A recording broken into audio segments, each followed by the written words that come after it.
in his shot glass that he drinks on camera, there was apple cider vinegar, which made him have that that reaction. And that's a very smart idea. I've never come up with that myself. That's a good one. I'm definitely going to steal that for sure. Sense memory can only take you so far, and I find that when you take a shot of water, it's like immediately you take the shot of water and you're like, I'm in a scene. So it really helps to sort of give you a little bit of something to feel that burn and to ignite you and kind of keep you going.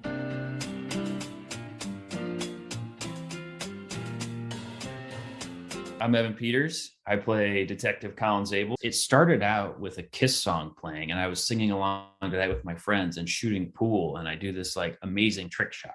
And like I was, working with a pool professional and trying to learn all these shots. And then and then Craig was just like, I don't know if we should. And I was like, it doesn't really match our gut. It was really an opportunity to show that there was something off about this guy. He didn't have everything together. He was a little bit floundering and drinking to sort of block some stuff out, and to me it was, this whole arc is about living with this lie. I think it just comes out of him. And in the show, the scene when the way that Kate looks at me, I mean, it just hit me. I mean, she's just beautiful, and the way that she looks it was really, really something to see her to look back at me like that. Mare was just the key of this whole thing. She was powerful and almost a muse in a way to get him out of his funk, to be a better detective, a better person,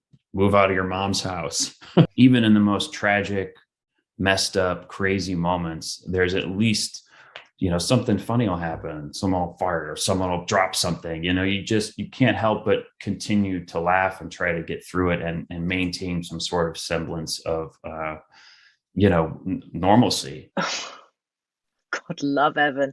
He was so nervous. I think he was so in his character and so kind of like in the moment that I don't think he was able to be metering that on his own. And so he came to me and was like hugging me afterwards, being like, I don't think I got it.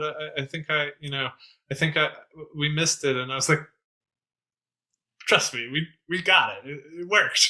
And he's like, no, I think we got it. And I'm like, I got to shadow you, man. I'm terrible. I suck. I don't know what's going on here. I can't do it. And I think looking back at it now, it was really me tapping into this feeling of all these missed opportunities, of failing, of missing the mark, of, oh, I didn't get it. And there was an opportunity. And this was I'm working with Kate Winslet. I was like, oh my God, like this is such a huge opportunity. And I want to do this right. And I just kept saying to him, just stop all that.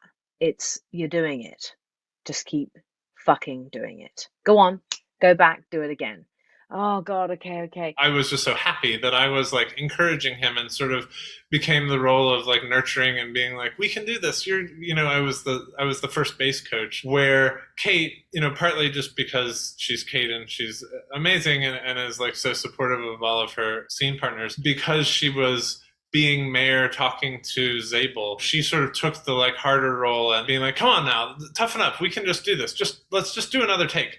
Quit beating up on yourself. And he was nailing it take after take. And it wasn't just that he was nailing it. He was bringing something new and nuanced and different. And he was experimenting and he just kept going, I suck, right? I definitely suck.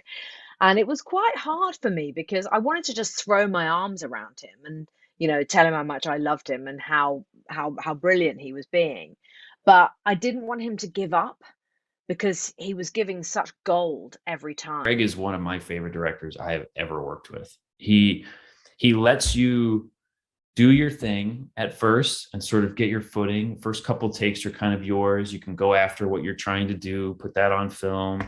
And then he'll walk up to you and be like, I really like that thing that you were doing. I go, let's go more into that area. Let's like try to do that. Or he's like, I do this thing sometimes. And it's like, I wonder if we could play around with that. And so he'll give you things to play around with. And sometimes it's amazing. And sometimes it's the key and it unlocks everything. And it just opens it all up and you can go in that direction. And then sometimes he'll be like, Yeah, I didn't like that. I was wrong. I was wrong. Let's go the other way. Evan is a very, very fine, detailed actor, and there's nothing he couldn't do, honestly. You know, Kate is really, really detail oriented and does these amazing little things that bring so much life and so much realness to it. I mean, you know, in real life, everything is not perfect. There's things that are so messed up, and details, and, you know, the laptop's dirty or her phone is broken. You know, it's like these amazing little things that bring such a reality to it. So I think Kate had a lot to do with that too. The level of artistry and mastery that she brings to all of her roles is something that I think everybody got on set and was just like, okay, we gotta bring it. Kate and Evan, they could always take what was written on the page and make it 10 times better. And this scene in particular, in Evan's case, and Kate had many, many examples of making a scene way, way better than it was on the page. But in this case, Evan was able to tap into the scene and add just so much nuance and heartbreak. You know, one of the great line readings, I think, is when he's kind of laughing and then he's talking about, hey, I think about, like, you know, the gap between what my life I imagined it was and what it is. And he almost starts crying, and then he like slowly reins it in. But like, it's just incredible that he was able to go through that in a couple minutes. And that's the great joy of working with actors, you know, like, who can go as deep and they can just make a scene way better than it actually is.